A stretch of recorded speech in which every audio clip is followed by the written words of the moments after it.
Yukichi Fukuzawa, the founder of Keio University, was a radical and at the same time a profound and reflective thinker. He is well known for contributing greatly to the making of modern Japan, but the majority of what he advocated has not yet been realized until today, and it is no exaggeration to say that his life was filled with discouragement and setbacks. Fukuzawa held a lifelong hope for the people of Japan. In his autobiography written in his later years, Fukuzawa noted that Japanese people lacked full recognition and practice of the sciences of number and reason, and the doctrine of independence, which he considered to be of paramount importance. In other words, his hope was for a society that can continuously produce people who have the ability to think logically, who can think for oneself, and take action based on that understanding. He believed that only at the hands of such people can society become affluent and civilized. Fukuzawa was a man of the Enlightenment.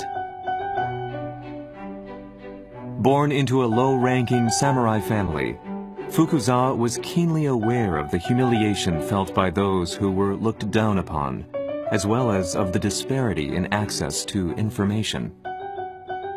To inspire, through scholarship, those who were inhibited by their social rank from advancing themselves, Fukuzawa began to write books and published them one after another. Among these books, The Encouragement of Learning is one of the most celebrated. Written in easy-to-understand terms, the book was, according to some accounts, bought by 1 in 160 Japanese people, becoming an immediate bestseller. He also wrote a vast number of books for children on world geography, science, morals, calligraphy, and letter writing. He held the opinion that one must write in simple terms no matter how complex the topic is. The most trivial matters can be written in the most complicated way, and one must never be fooled by difficult texts. Fukuzawa was a man of dedication. During the Edo period in Japan, it was common to study the West through Dutch literature. But one day, in 1859, Fukuzawa realized the importance of English. The following day, he quickly shifted his studies from the Dutch language and started to teach himself English. That year, he volunteered his services to the government envoy dispatched to the United States. And this opened his eyes to the world. He held firmly to his belief that it was only through learning could a country advance. Despite a raging battle in Edo in May 1868, which threw the city into a state of chaos, Fukuzawa continued to give a class in economics amid the sound of gunfire. He believed that keeping the torch of scholarship burning was more important than the major political change that was to take place with the fall of the Tokugawa shogunate. Fukuzawa was a man of action.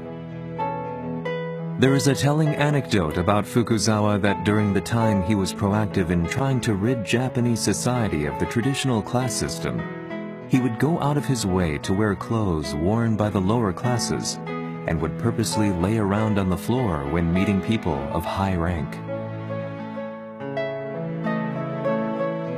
Fukuzawa believed that in order to become independent, people must develop the habit of expressing their opinions.